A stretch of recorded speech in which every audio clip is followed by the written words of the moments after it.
Good morning. My name is Molly, and I work for Congresswoman Deb Haaland in her district office, and I will be moderating today's workshop.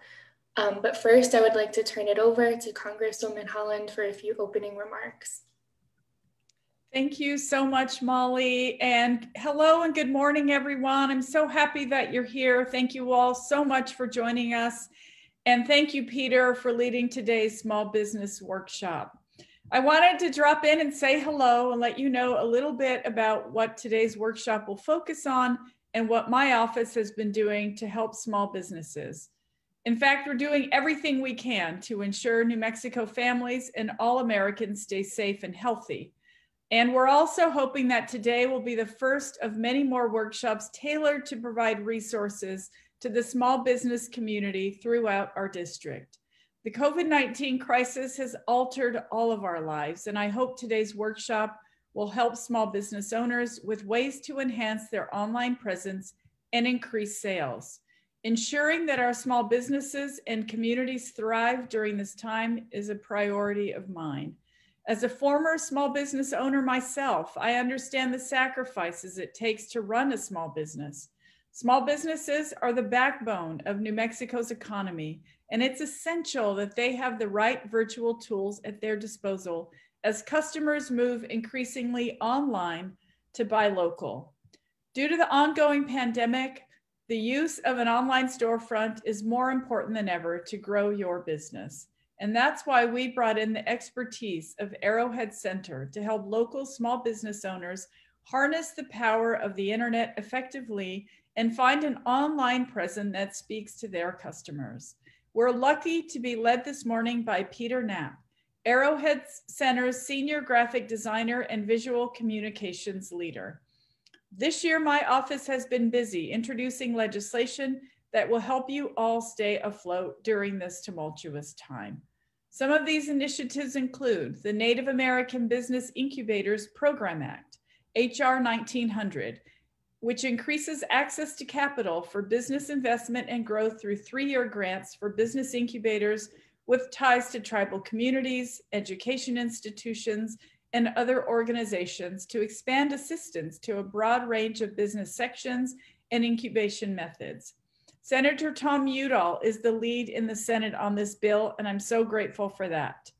I helped introduce the Paycheck Protection Program and Healthcare Enhancement Act that includes $310 billion in additional funding for the Paycheck Protection Program, with $30 billion designated for community lenders, small banks, and credit unions, and $30 billion for medium-sized credit unions and banks.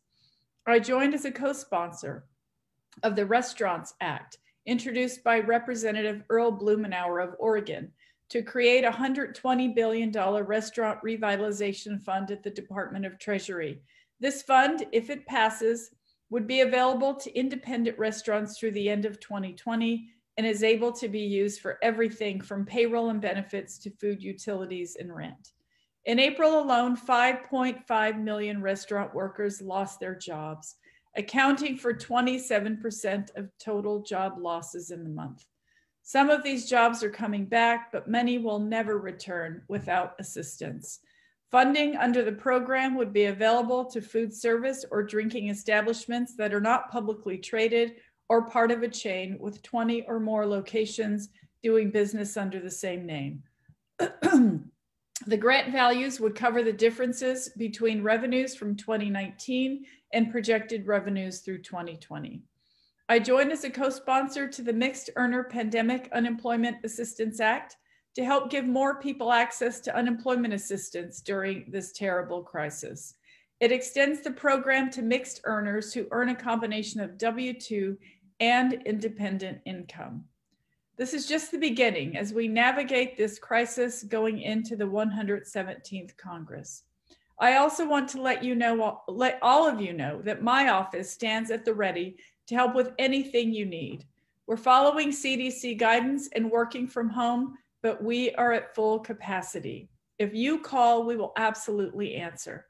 My constituent services team is taking phone calls and responding to emails every time as soon as possible.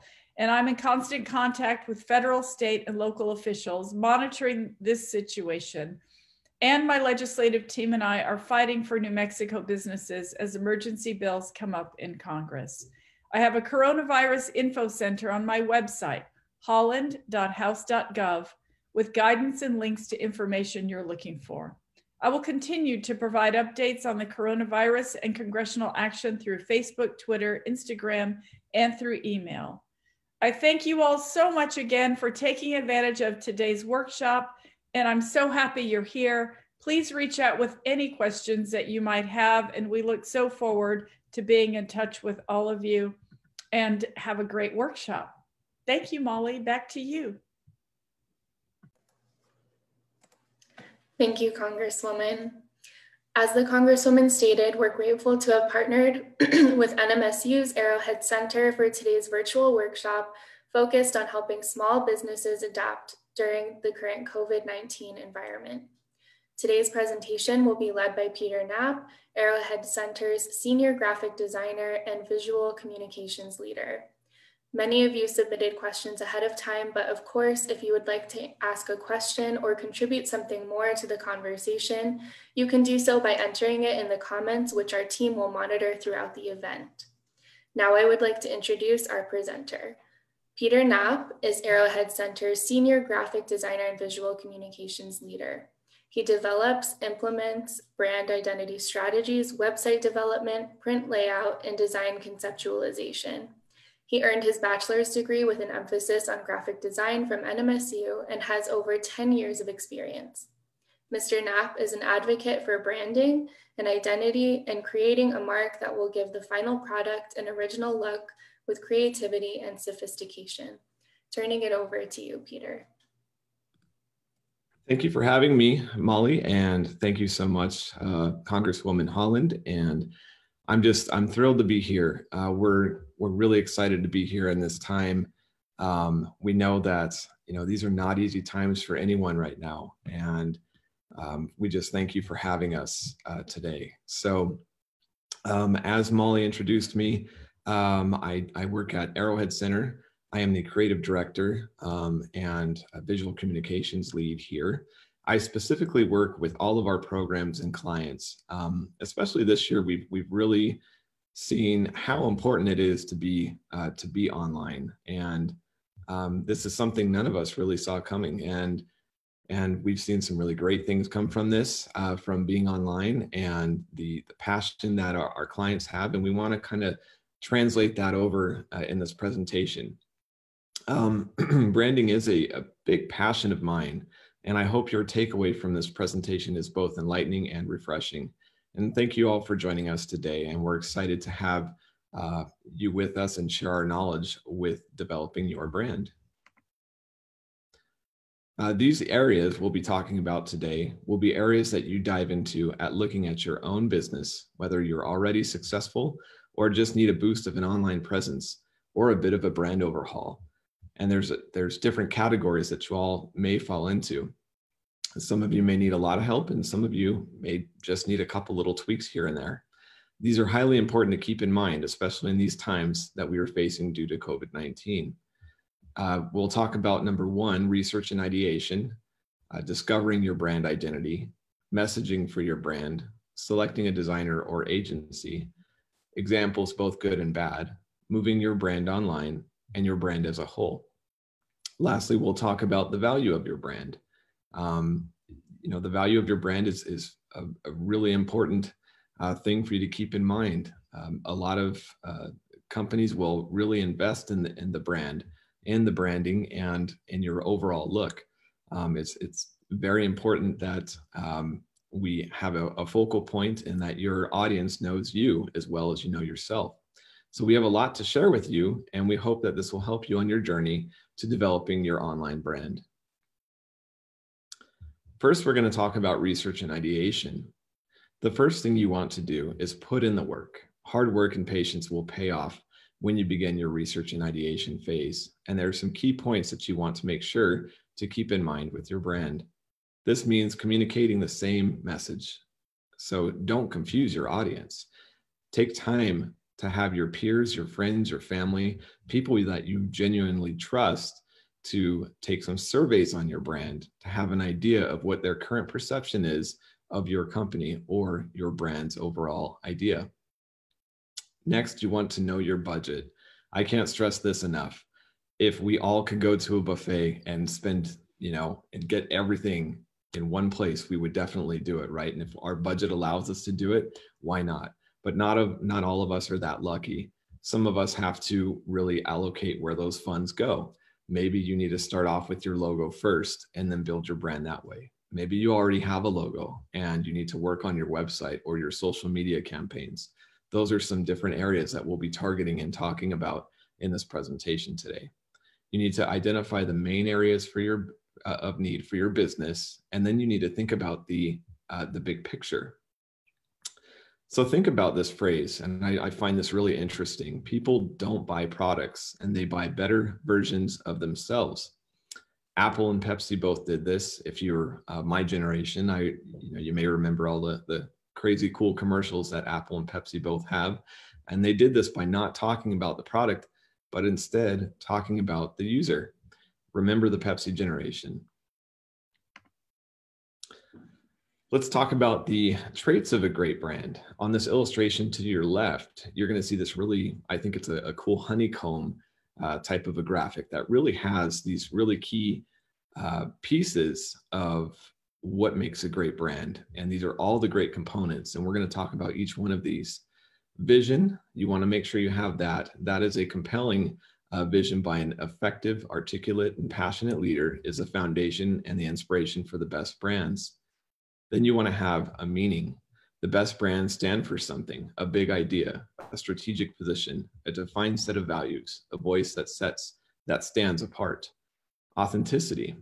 Authenticity is not possible without an organization having clarity about its market, positioning, value proposition, and competitive difference. And then you have differentiation. Brands always compete with each other within their business category, and at some level compete with all brands that want our attention, our loyalty, and our money. Sustainability is the ability to have longevity in an environment in constant flux, characterized by future permutations that no one can predict.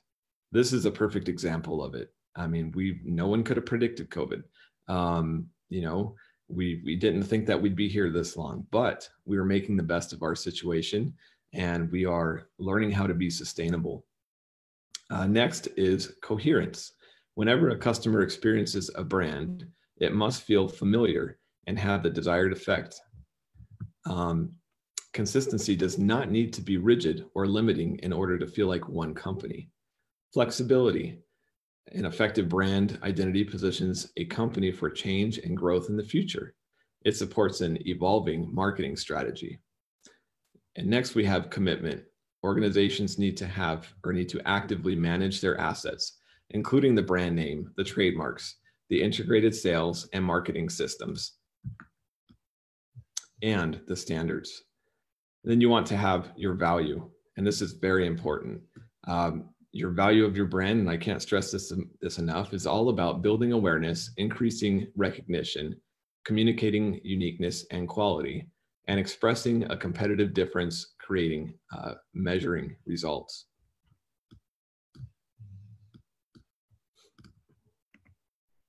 As you get an idea of who you are as your brand, keep this phrase in mind. You'll be able to know yourself, or know thyself. This pyramid illustrates the organizations that cannot support the identity without understanding what they stand for. Companies with this self-knowledge start the process of strength and create solutions that are suitable. This diagram helps us to have an identity of, number one, knowing who we are. Number two, the core messaging. 3, targeted messages. 4, the look and feel. And 5, the logo.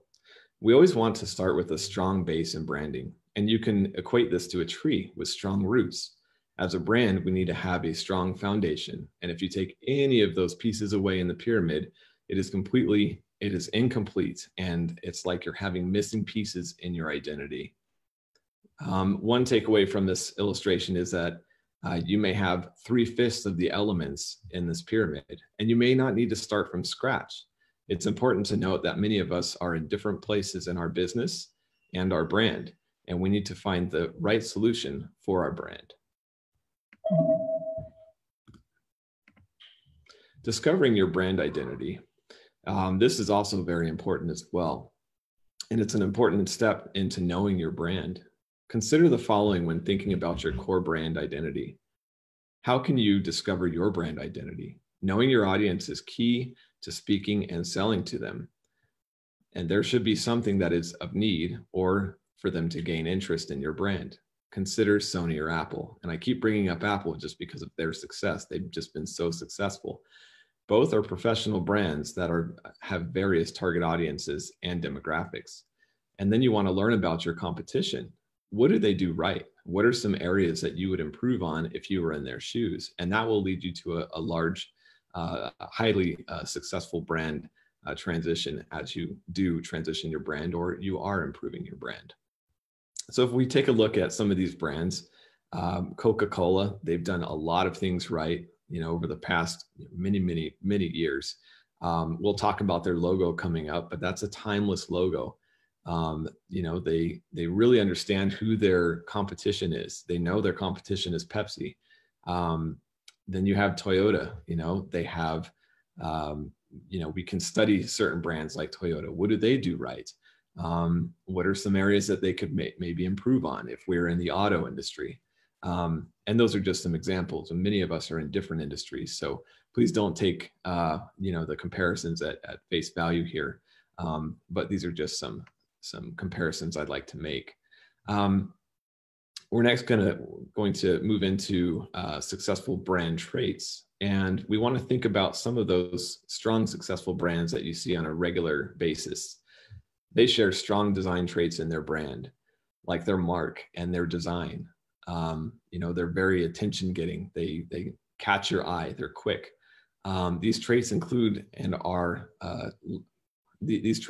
but are not limited to research, time and effort, color, theory and study, and a strong and legible mark.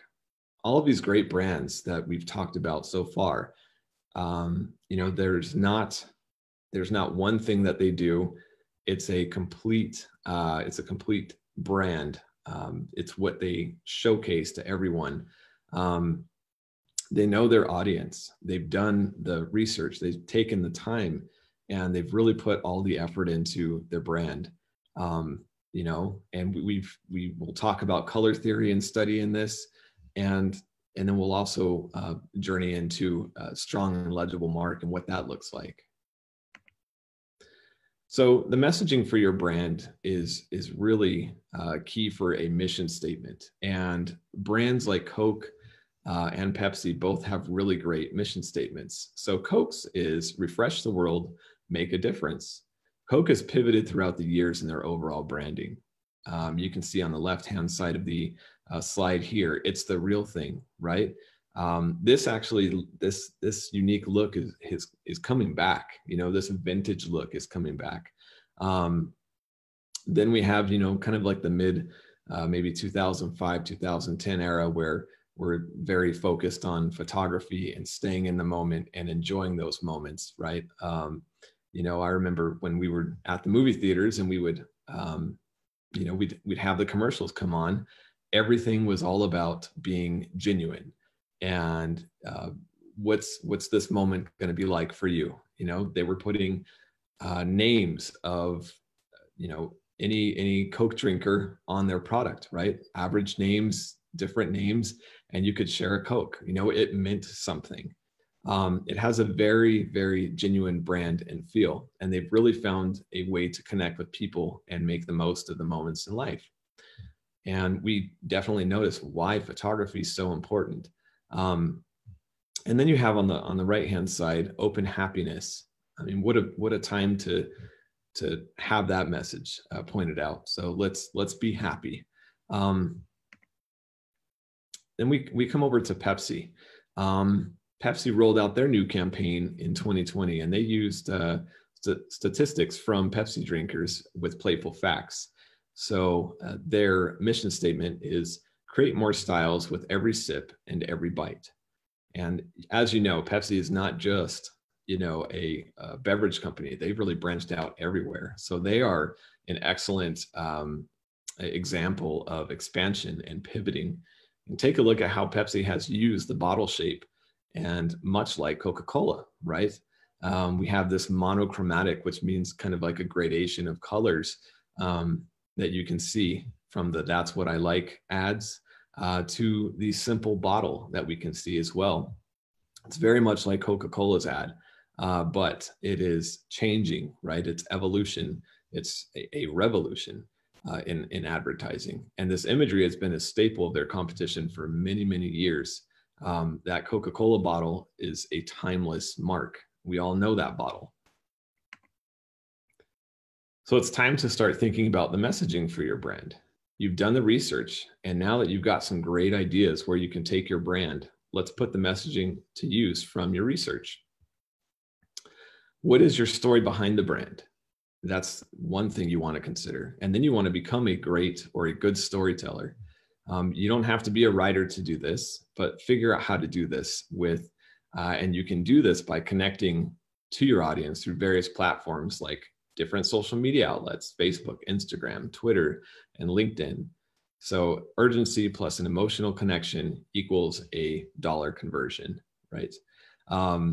And one thing to keep in mind from this presentation is I would ask everybody to take a look at where they are as a business and see where are some missing pieces that you can get stronger in.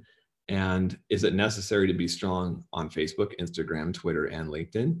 Probably don't need all of those outlets, but maybe you take 2 or 3 of them and you focus in that direction. Maybe you just want to start with one of them for now. What I don't want is for this to be overwhelming for anybody. So I'm hoping that there's something that everybody can find that's useful and beneficial to them from this presentation. Social media is a great way to affect and effectively communicate. If you notice that these brands, and especially in these times, so many of us are on our phone, it's hard not to notice these companies and their messaging. You can really relate to the messaging here and what these brands do that helps them to connect to the world. You can see Nike here, Target, and we have a local brand company here as well. They are called Southwest Creative in the Las Cruces region, and they're all about being outdoors. I mean, that's kind of their whole campaign, is being outdoors, taking, living life to the fullest and really appreciating the world we have. And then you have Toyota. So we have lots of outdoorsy types of themes. Shopping also, plays a big part here. They all use imagery, words, and clever combinations of both elements together to bring a unified message to the consumer. You can see really great, it's called typography, is used in the ads as well. This typography or fonts that they're picking really grabs our attention as a user and consumer. If you check your phone like most of us do, you probably get weekly notifications about how much your phone usage has gone up. I know, we have kids in our house, and there are times where I just hand the phone over so I can get my work done. And you'll find that your phone usage has just gone through the roof. And I know mine has. So it gives you that estimated weekly update. Are you up or are you down? I find when it's down, my kids have probably been playing outside. When it's up, I get lots more ads. Maybe I get something for I don't know, some kind of a bike that my son's been talking about. So your phone will pick up on those things, and then you'll see it pop up in your internet thread on your phone, or your browser will have some of those ads popping up. If you're on a news source looking, and all of a sudden, you see a monster truck thing pop up, that is due to your phone's listening. And it's also due to these brands picking up on where your interests lie. These brands picked up on that, and clearly their research shows that they know their target audience. This is a good lead into our next section of color and branding. Sometimes we overlook color, and if we were to take color out of our world, we'd be a very boring world. If you're interested in the color wheel on the left, this really explains how these colors really evoke strong emotion. And we can start off with primary colors, right? We all learn about these when we're children. These are colors that are made by mixing other colors, or cannot be made by mixing other colors together. They're solid, right? They're not pre-mixed or anything. They're already made. Usually these colors are too strong to use by themselves within your illustration. You typically won't have an all red or an all blue ad. There'll be other, contrasting colors that will help for that. And that can be translated through social media as well. If you have a designer, if you're putting together maybe some really great product photos, you may pick some really nice photos or colors that will translate well into your advertisement. Secondary colors are used and created by mixing your primary colors together. Example, yellow and blue makes green. Tertiary colors are formed by mixing two secondary colors. For example, combining orange and violet make a brick color. Complementary colors, and these are colors that are opposite each other on the color wheel. These colors neutralize each other when mixed together. When a small amount of one color is mixed with its complement, the result is a less intense, softer version of that color. Analogous colors, and these are colors that are adjacent or next to each other on the color wheel. When they're used together, they typically create harmony. And once one color is usually dominant or used more than the other in the illustration. And you can actually find this image. You could Google it if you wanted to. It's a really great image. And I actually used to have this printed out at one of my previous positions of employment, and I used it constantly. So here are some really great examples seen below. And to maybe get your brain thinking and going about your identity if you are in this stage of needing to rebrand. Or maybe you just simply change the color. So take a look at these marks and see how they use color and to work on getting and maintaining your attention. Target is red and has kind of a bullseye type of a look. And it says, you don't want to miss this. It's important you come into our store and we show that we are on point with our sales. Ford uses blue, and that's a very calming color, along with GE, Intel, Visa, and Dell. And all of these, logos here have high uses of technology, right? They're smart brands. Fanta, Nickelodeon, and Crush all use an orange, which is very kid-friendly and plays off that fun-natured, sweet side of things. Girl Scouts, John Deere, TD Ameritrade, Whole Foods all use variations of green to evoke different emotions when viewed. McDonald's uses their golden arches and has them popped up and propped up very high, and you can see them from a distance. And that's something to be said when you're traveling, and if you remember, like I did, my family traveled a lot, and so we would always see the golden arches, and that kind of gave me a familiarity and a peace of mind to what I was seeing, and made me feel like, oh, we can stop here. It's safe to stop here. There's McDonald's here. Chanel and BBC, they both use black in their logo, and it's almost as if they're saying, we're straight to the point. There's no need for anything else to be said here. We're bold. We can see here that many primary colors are used in the branding. And it's important to select the right color for your company branding and think about how colors will print in black and white as well. And I say this because, there may be a time, believe it or not, there are companies that still use fax machines or that still print in black and white. And if your logo doesn't look good in black and white, and it comes off and you have a million different colors, it's going to get kind of muddy. And so these are things to think about. And like I said, it might just be a simple switch of just changing the color of your logo, or you may need a whole brand overhaul, and that's okay. I thought this was really interesting. As we notice the placement of the cereal boxes on the bottom versus the placement of out of sight versus for children. Next time you're at a grocery store, we can take a look at the cereal section on the shelf. If you're looking on the very bottom of a shelf, all those boxes, the cereal boxes are very cartoon based, right? And the colors are primary colors. And these brands really know how to apply those colors, especially the sugary cereal ones, which are my favorite, by the way, on the bottom shelf at eye level for children. If we've ever heard a screaming toddler, and then the parent quickly hands them a cereal box that they've been wanting, they know that these are the issues that parents face when they're going through the grocery store. And they're also at eye level for the children. They see that, they can identify with it. These companies know their target audience. They've done the research and they know all about placement for their product. Next, we want to talk about selecting a designer or agency.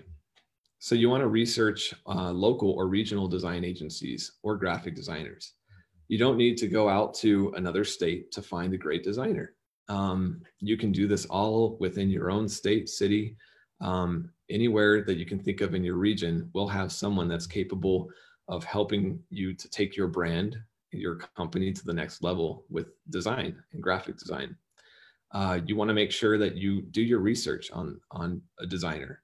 See what makes an impression for your company. Identify things that you like about their designs. Ask yourself if their style should be a fit for your brand.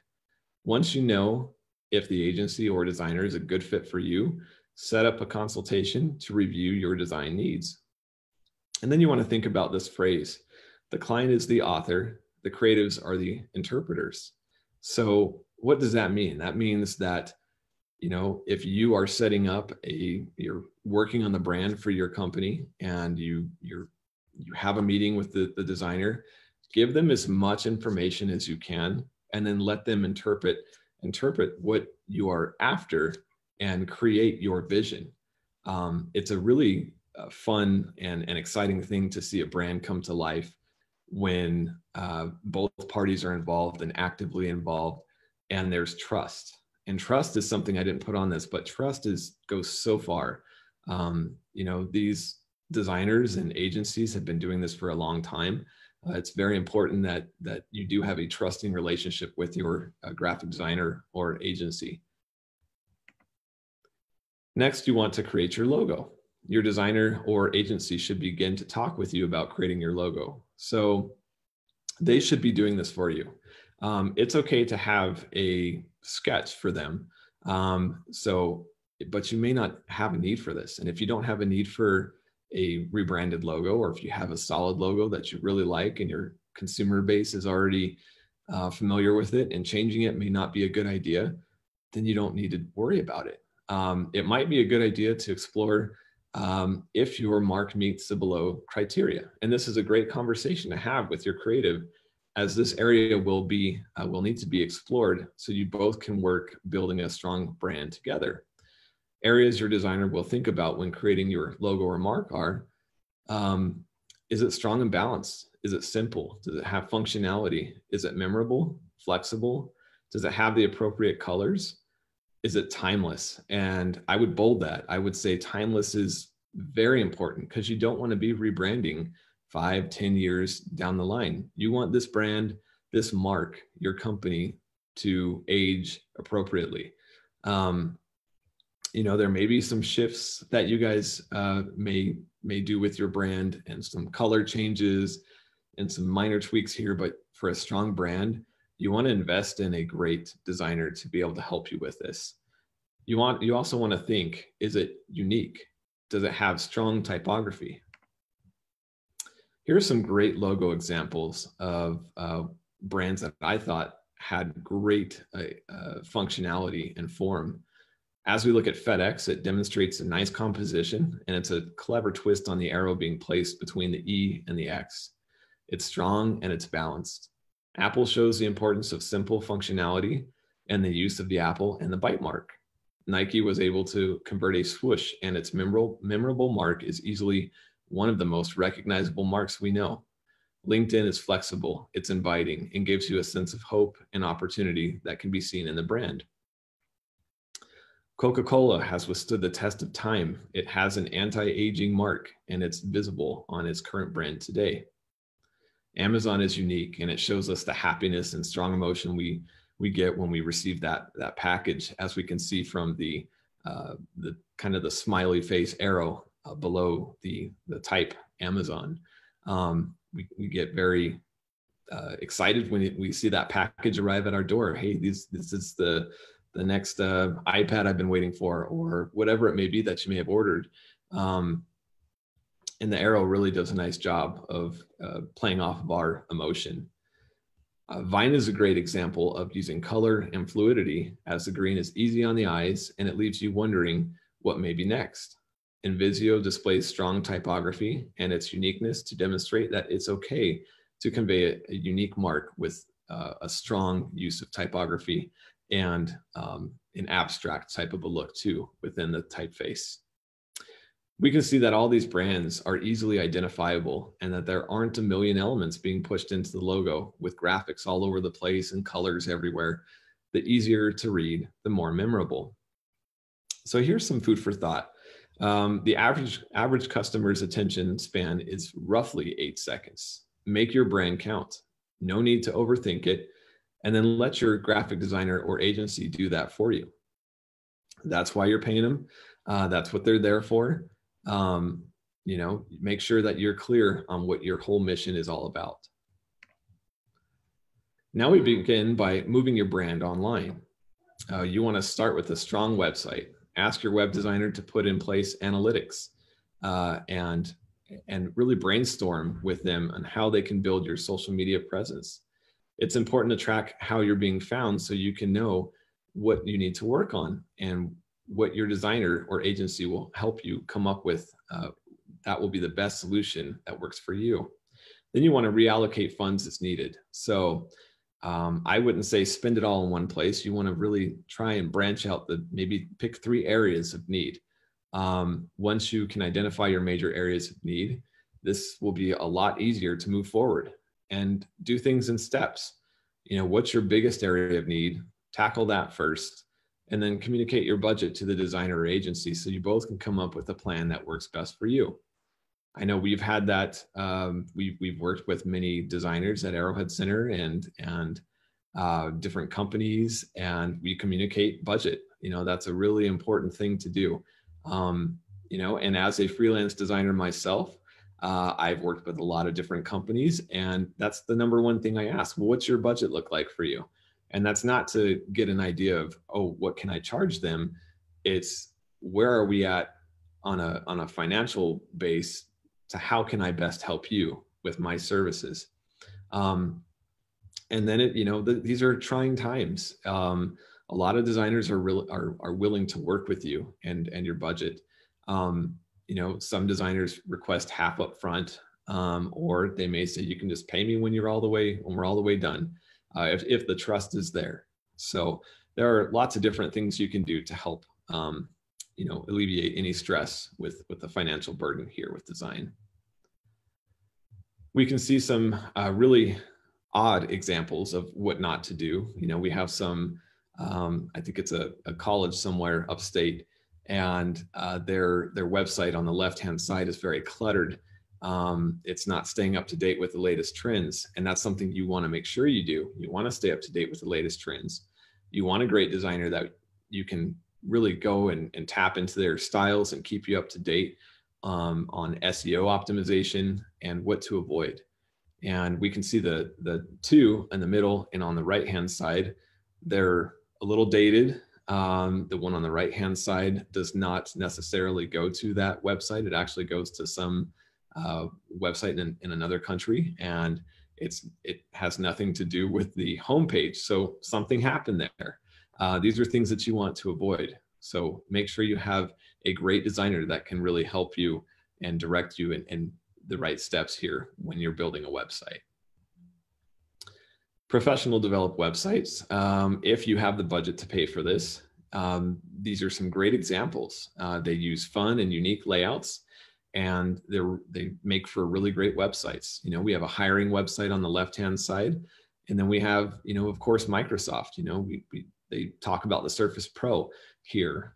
There are different specs and modifications you can do. One thing that you want to keep in mind is what happens when your website is viewed on a phone, a smart device. Those are things that you'll want to check with your web designer.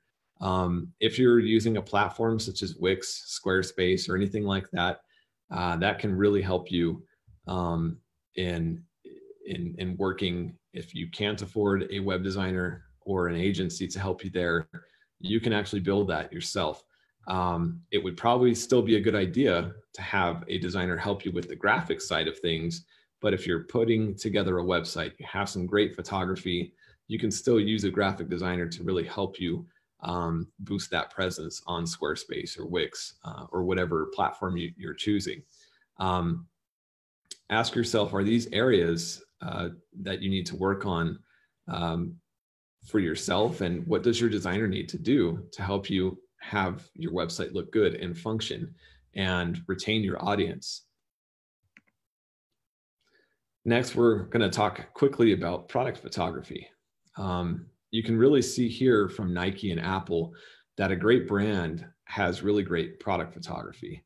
The one thing I learned in my time working with product photography and how a great photo of a product can make the ad or it can break the ad. And that's something you want to think about. You want to make sure you have a great photo of whatever it is that you may be selling, so your consumer can identify with that. And if there's even a speck of dust on a computer, right? Computers are meant, they kind of symbolize perfection. You're using this computer like Apple. It's not going to have dog hairs on it. It's not going to have probably what things look like in my house have on them with kids and everything. They have immaculate looking photos, and these are things that you want to keep in mind. Nike has great photography. You'll never notice if you look really close when you're at the store next time. If you're able to get into a store and look at a pair of shoes, you're going to see glue around parts of the shoe that may not have been cleaned up. You'll notice that the product photography of the shoe actually does not have that at all. There's no smudges, no blemishes, no anything like that. As your brand develops, ideally you want to think about your brand as a whole. How you can brand, or how you explain your brand and expand your brand to a wider audience is up to you. What are some of those outlets you can use to promote your online brand? How does your brand come together in all functions? Does it do this with professional photography? Do you have a website, social media outlets, and packaging? And we're not saying that you have to have every single one of these. Some of you may not have packaging. Some of us may not have social media outlets, but those are areas that we want to explore in communicating and connecting with our audience. And I think much of this really has to do with connecting. What's the connection to your audience? I'm going to go ahead and close with this last slide. So the value of your brand. Your brand is an investment. Pepsi reportedly spent $1 million on their logo redesign in 2008. None of us have $1 million to spend on your brand. And if you do, that's amazing. The London 2012 Olympics, 625,000. BBC was 1.8 million and BP was 211 million. The reason I bring up these big brands is because they knew how much it was going to take to make their brand meaningful, and their brands are complicated. There's lots of different elements and aspects, but the investment is what I'm getting at here, and what I think is so important for all of us to think about when we are rebranding ourselves is that a logo is so much more than a logo. It's an investment, and a logo really speaks to your audience on multiple levels and is an identifier of your brand, and your customers should not forget your logo. These logos and brand identities have been purchased by high-paying customers, but like all of us, they know the importance of brand and identity. The market is going to be different for smaller businesses, and most likely we aren't going to be able to afford, a $1 million or $1.8 million, $211 million logo, but investing in your logo is key here for your company's success.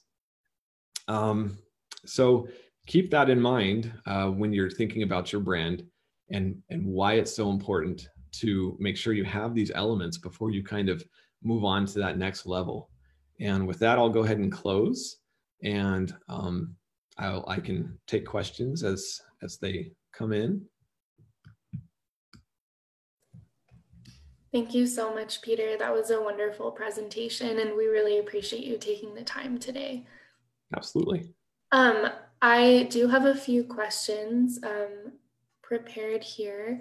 The one we'll start with is, we already have a brand identity. What elements are involved in refreshing our brand identity for future advertising and public relations? Something that is confusing is, how do we keep it fresh regarding our new advertisements and web design without actually changing our brand? And how do we know the current trends besides checking Google Analytics? Thank you. Sure. I think one thing that they can do is they can easily go into, and have a survey maybe, and try some different techniques with the advertisements. If they have a product that they wish to photograph, that might be something to think about. There might be different ways that they can photograph that product, different colors that they can implement, and then kind of go from there. I think having kind of a really great support team and doing kind of like a marketing analysis is a great thing to do here. If you already have your brand developed, maybe see what your consumer base is, can identify with you on, and maybe just do a short, simple survey. I think that would really help a lot of things. Getting an outsider perspective, and I'm not saying blast it out to 1,000 people, but just a few.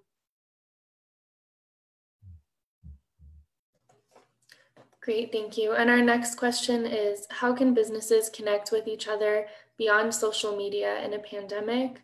And what are brand identity strategies for newly created online companies? Okay, I might ask you to repeat the second question again after I answer the first part.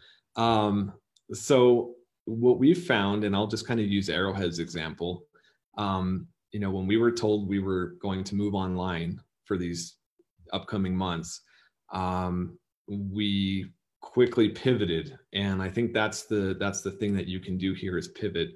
And we use Zoom a lot more now. We're able to get, in one sense, we lose some of that human connection, and that's the hard part about all of this. But I think seeing someone's face and actually talking to someone that's talking back to you is really important. I think try Zoom, try GoToMeeting.com.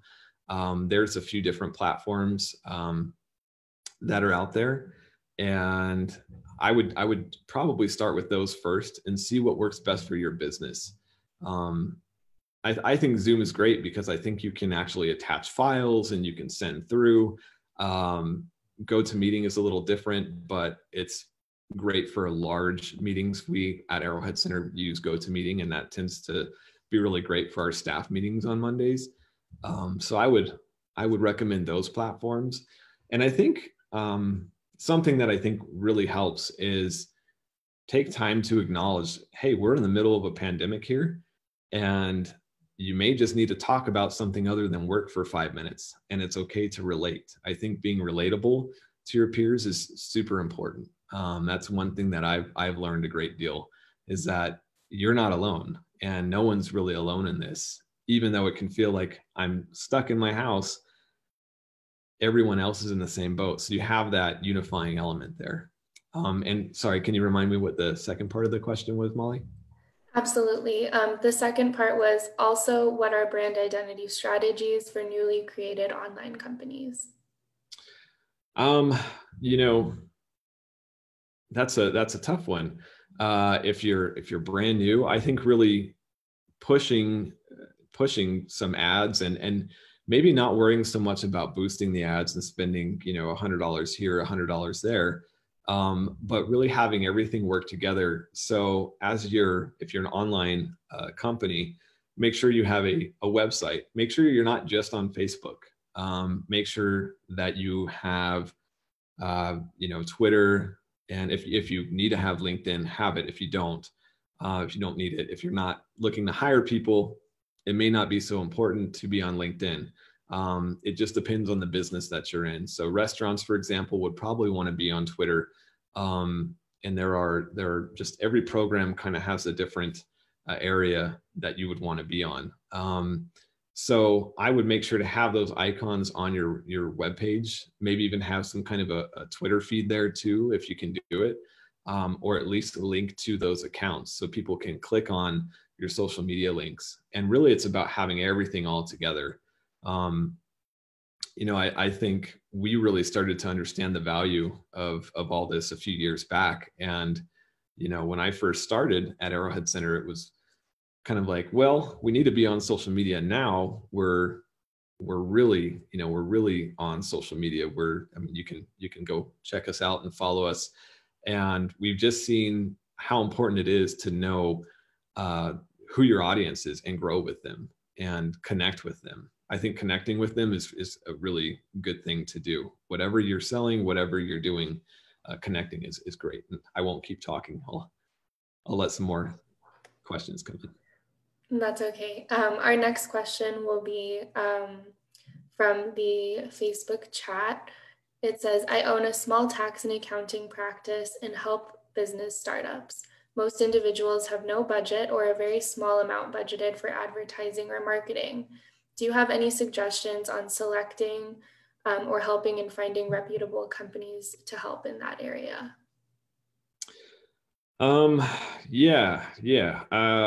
I think the best thing that you could probably do, I mean, you can start with a Google search and see who pops up. If you're in New Mexico, there are some really great resources. There's lots of great designers. One thing that you might want to do, oftentimes at the universities will have students that have just graduated and they need work, and that's what their expertise is in. You'll get great quality. You both your companies will learn together. If your budget is small, you know, there are agencies that are willing to work with that as well. You know, a smaller budget versus a large scale budget. And there's also brand new students that just graduated that are trying to figure out what they're going to do. And they need, I think it's kind of like a two-way street. You're helping them out and they're helping you out. And so having that connection there for both the artist or the designer and the company is really important. If you do have a small budget, I would stay away from, you know, the quick logo stuff. You know, I won't name any brands or companies out there, but I would stay away from that because chances are you're probably going to have the same, either the same website or the same logo or same, you know, whatever type of a look as someone else. And so that's not to say that Wix or Squarespace are bad. I think those are good starts, and you can really do a lot to customize those websites so they look like your own. And things are so template based now. You're probably going to have something that does look similar in some shape or form or fashion on the web to someone else. But I think for your overall brand identity, you want to really invest there. So I would say reach out to those. Reach out to maybe department heads at the university, maybe find a director of an art department. I know UNM has a really great department there. NMSU in Las Cruces has a great art department. There are different college campuses everywhere and if they're in tune and in touch with their students, then they'll be able to help guide you into kind of identifying some great designers for you. And check their portfolio. Number one thing, you know, you want to look at their portfolio. So that would be something I would definitely look for. Okay, and we'll take just one more question. This one says, I am shifting my teaching online via videos and live Zoom classes. I'm currently posting my videos on Vimeo so that there are no commercials like there are on YouTube. Is there another platform that might be a better alternative? I think Vimeo is probably the better one for that, for no commercials. That's the main one that I've heard too. I don't know, unless you went with like a paid YouTube account maybe, but I would probably say Vimeo would be your best bet there. I've had a lot of success with working with different, different agencies here, and they will post their video on Vimeo, so we don't have to worry about all the ads. So ads are great, I mean, to a degree, but if you don't want any of that hassle, I think Vimeo is a great option. Great. Well, thank you all so much for being a part of Congresswoman Haaland's Small Business Workshop today. And a huge thank you to Peter with NMSU's Arrowhead Center for his presentation today. If you do need further assistance or you have any questions about today's event, please call our office at 505-346-6781, and we'll be happy to help with any questions pertaining to this event or any other federal issues that you may need assistance with. So with that, we will close today's event. Thank you again, Peter. Thank you for having me, Molly. Mm-hmm.